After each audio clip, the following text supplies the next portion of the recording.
Hello viewers, welcome to film tube Telugu YouTube channel.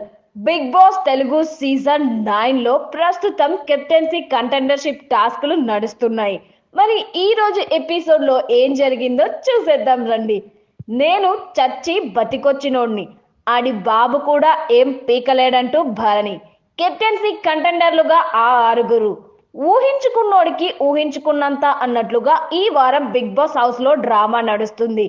Rebel అంటూ కొంతమందిని నియమించి వారితోటే హౌస్ మేట్స్ ని కెప్టెన్సీ కంటెండర్షిప్ రేస్ నుంచి తప్పిస్తున్నాడు బిగ్ బాస్.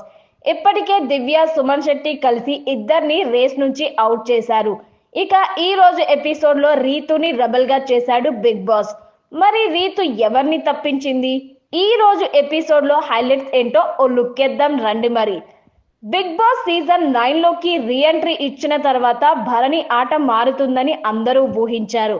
అయితే వచ్చిన వారం మాత్రం మళ్ళీ తనుజ, దివ్య ఇద్దరు భరణి వెంట పడడంతో ఆడియన్స్ కి పిక్చర్ క్లియర్ అయిపోయింది. భరణి ఉందామనుకున్నా వీళ్ళు ఉండనిచ్చేలా లేరని అనుకున్నారు. ఇదే విషయాన్ని గత వీకెండ్ ఎపిసోడ్ లో నాగార్జున కూడా ప్రస్తావించారు. భరణి, నువ్వు ఇలానే సేఫ్ ఆడితే మళ్ళీ ఇంటికి వెళ్ళిపోవడం పక్కా అని నాగ్ ముఖం మీదే చెప్పారు. అప్పటి నుంచి భరణి ఆట కాస్త రూటు మారింది. అటు తనుజాకి, ఇటు దివ్యకి దూరంగా ఉంటూ తన గేమ్ ఏదో తను ఆడుకుంటున్నాడు.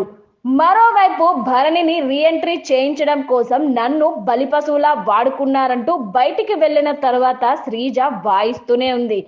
ఇక శ్రీజ వాయిస్ కి బయట తన ఫ్యాన్స్, కొంతమంది న్యూట్రల్ ఆడియన్స్ కూడా జై కొడుతున్నారు.